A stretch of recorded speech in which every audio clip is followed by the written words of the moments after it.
Well, when we first got off the plane, it was really pretty crazy, to be honest. We got off, mission president greeted us, and then they took us into the parking lot at the airport, which just people walking everywhere, a lot of noise, which I'm not used to. I'm from kind of a small town. But then, when it really started getting crazy was when we got in the car and started driving. So in Uganda, the people drive on the opposite side of the road, which is one thing that's really different.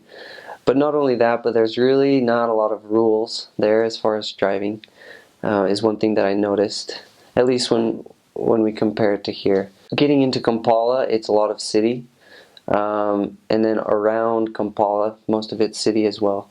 It's not until you get out a little ways when you start to get to some of the villages. There's some huts, grass huts, mud huts, things that you would think of when you think of Africa. But there's also one thing that I was surprised about is that there is a lot of city, which I wasn't expecting when I was going to Africa.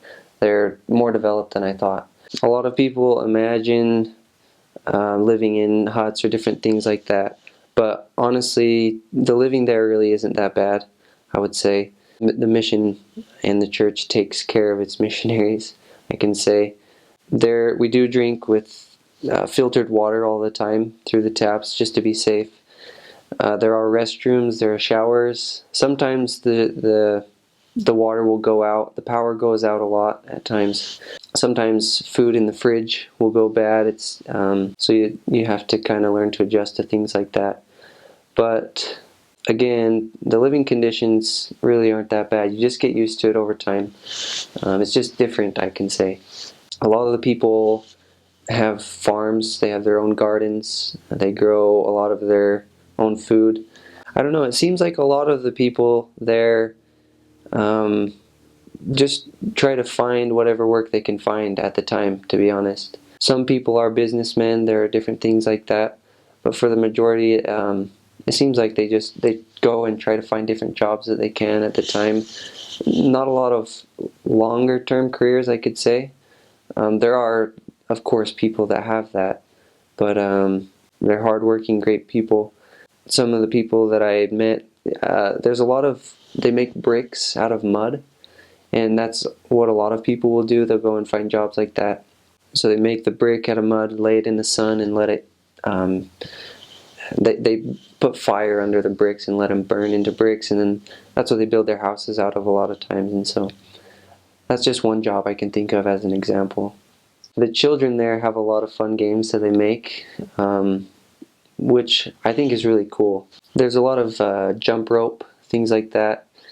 There's a game that they play with rocks. They'll get stones and play. I'm sure a lot of people know the game Jacks, where you bounce the ball and pick up all the jacks. So they have different things like that with rocks, and they have to move it into the circle and out.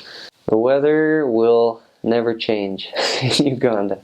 So people say there's a wet and a dry season. Honestly, while I was there almost the entire time, I couldn't tell the difference. It's just every single day is the very same weather. And so that's something that it's nice. I mean, you never have to wonder. It's the only thing that will change is that sometimes it will rain. Sometimes it won't rain. Sometimes it will be dry. But other than that, it's about 80 to 90 degrees. It's a little bit humid, but not too much. It's very green in Uganda. It's a beautiful place. A lot of banana trees, you'll see that. But overall, the climate is really nice. It seems as if people can grow things year round pretty much. So it's a really nice place to live for 2 years.